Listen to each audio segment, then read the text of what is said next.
All started with life experience hurdles, business, my own business not going so well. Basically it all just mounted up, and on a plane trip back from Thailand, which was work related, I basically shut down, and yeah, that was for about 6 months. I was basically shut off from everybody in the world within myself. That ended up impacting financially, and financially we lost our home. My marriage had broken up by then, and I ended up living in my car for over 10.5 weeks until I was rescued.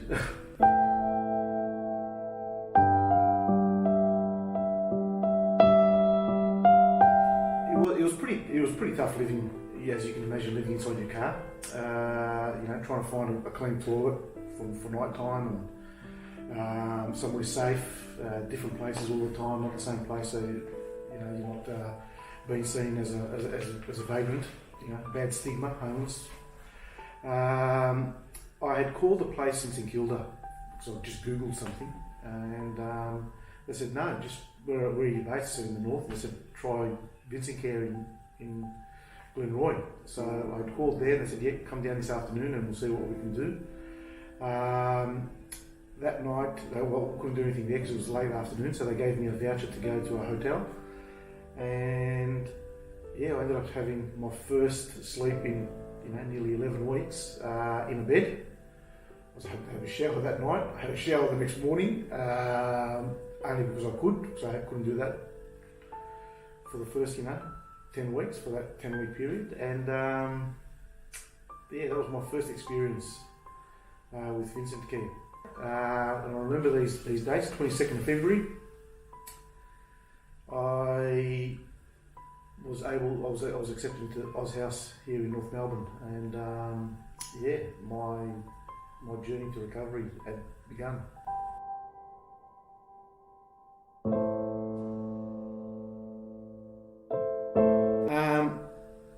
I think I was a bit of a hog, I was a bit of a glutton. I accessed just about everything, from joining the CVP, the Client Volunteer Program, which helped me re-engage with people, the arts therapy, and that brought that side out of me, acupuncture, the fitness program, the brief intervention program, where there was excursions and re-engaging with things out there in society. They all helped me. The constant, the regular communication with my support worker, financial support, financial counselling. They were all ingredients in helping me make who I was today, or who I am today. Not was, who I am today.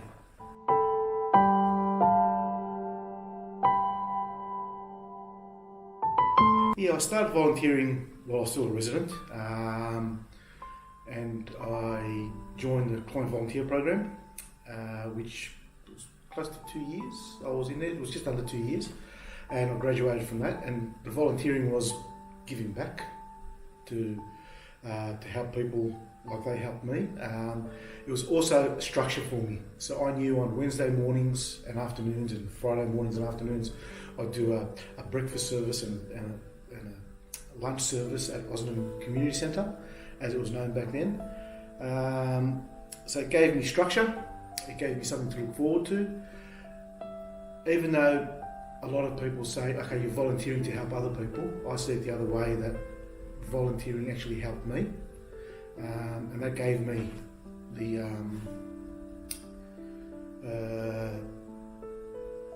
rhythm to get myself back into and reconnect and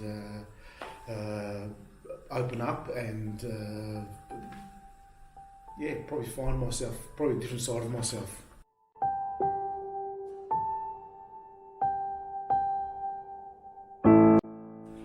Yeah, look, I suppose there's a negative stigma around homelessness. A lot of people say, oh, someone that's homeless is either a drug addict or a person that's just come out of prison or an alcoholic.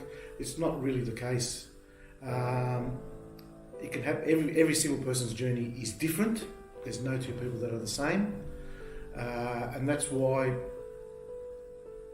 being involved in a place like VincentCare, it's custom fit. So it's not as rigid. So it's actually tailored to every single person, I suppose.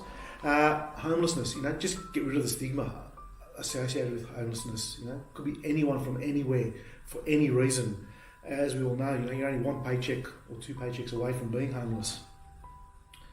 One incident away from being homeless, because things can trigger you or can shut you down. And we've just got to, stop having that stigma around it. A dole bludger that is an alcoholic, a drug addict, or someone that's come out of prison. There's 1,000 reasons why somebody can be. The first thing I think people need access to is the safety, the roof over their head, the knowledge that you're not going to be sleeping somewhere where you're very vulnerable, where you could be in danger. So that roof over your head, the hygiene side of it plays a very big factor as well. The regular offered meals. So when you're in cross accommodation or when you're homeless, you don't know where your next meal is going to come from. Whether it's going to be a hot meal, a cold meal, something that you dive from in a rubbish bin. So it's that constant, those basic human rights: shelter, food, water, hygiene, that will start you on your journey. So those basic human rights, I think, is what everybody should have. And then these other supports, they're all supplementary. They're all helping you build yourself back up.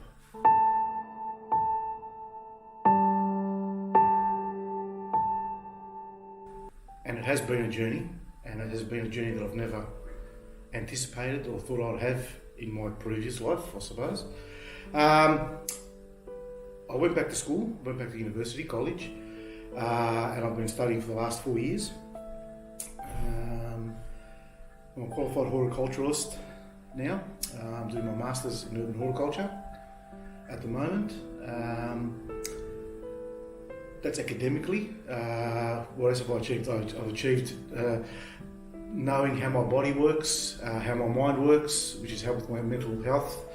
I've accessed and learned to use meditation and mindfulness and dietary, things that are healthy for me instead of just going for the easy option.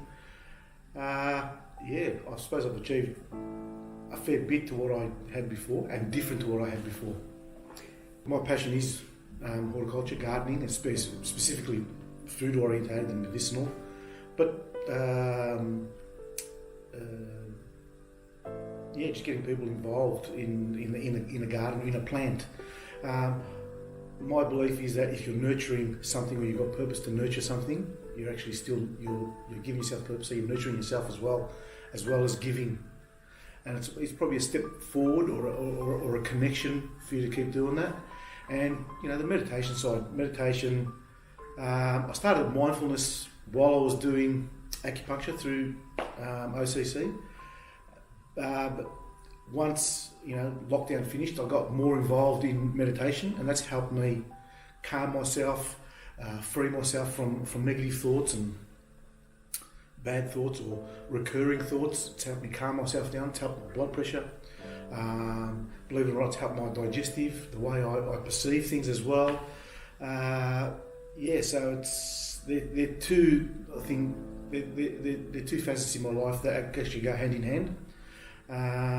And I'd like to pass them on and teach other people to utilise that or be aware of it, because it's not everything's for everyone, but just be aware of something that's available to them.